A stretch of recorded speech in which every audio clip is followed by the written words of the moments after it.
And then lastly, number 5 is moral and legal, L-E-G-A-L,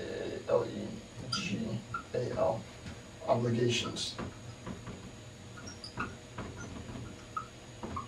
Moral and legal obligation to this, right? To jus ad. And what does this mean? Moral and legal obligation to jus ad bellum. Okay. Countries must obligate themselves to jus ad bellum while in the midst of war, right? There must be a continuum between jus ad bellum and jus in bello. What does this actually mean, right? What does it mean that we have to we have a moral and legal obligation to jus ad bellum? Well, obviously, prior to actually engaging in battle, we had these claims, right? So we will abbreviate jus ad bellum JAB. That's prior to war. That's pre-war state. And then we'll abbreviate, and we'll do that here.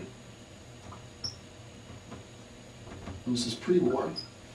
And then jus in bello, JIB, as war, a war state. I'm going to say a war state, JIB. And this is a war state. Okay. If you have very lofty claims, right? If you have very lofty claims, right? And we'll say that the claims of your pre-war state extend this way. We'll make sure that we have just cause for entering the battle, and we'll make sure that our means are justified. We'll make sure that that we during the battle we use just concentrated a certain amount of force. Well, you know, we have all the different 6 criteria that we said from before establishes sort of how one is justified in going to war. Well, what you want to see is that there's a relationship between what you said you would do and what you actually have done. Right? What you said you do and what you actually have done. What we don't want is that you make claims, and this is what you said you do, and when you actually get into war, right? When you actually get into war, you sort of funnel that out. Right? We say, oh, well, we're going to be justified in going to war if there's self-defense, and we'll be justified in going to war if our means justify our ends, right? And we'll make sure that our means will justify our ends. And this is part of jus ad bellum. Remember, we said that's proportionality for jus ad bellum. But when we actually get in the war, then we recognize that one of the means of winning was killing non-combatants, right? Well, is that going to help justify my victory? No, that's going to hurt my victory, right? So we have to make sure that if we say, and maybe the pictures don't help this, but the way that I picture it is sort of like a funnel.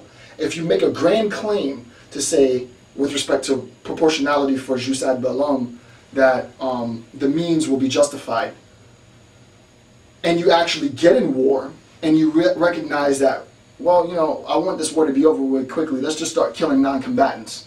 Well, you've made a claim, and you're not living up to it, right? So that would be this. You made this big, big claim, and you're not living up to this. That's bad, right? If you make big claims, then you should conduct yourself and you should obligate yourself to those claims, and that's good, right? So if you say in jus ad bellum, which is a pre-war state, proportionality, the means will be justified to leading towards the end, the victory, then you have to make sure that you do that. If you actually get in war, jus in bello, and you start using unjustified means, then you can obviously see that there's going to be a problem, right? So you want to make sure that whatever you say you're going to do, you're going to do. You actually do. You don't want to say you're going to do big things and then not practice it. That's the point, right? So there's a moral and legal obligation to adhere to what was claimed in specifically proportionality with respect to jus ad bellum. Okay, so that completes this part. Okay, the next phase and the last phase that we'll talk about is obviously the end state, right? And this is after the war, and this is post-war.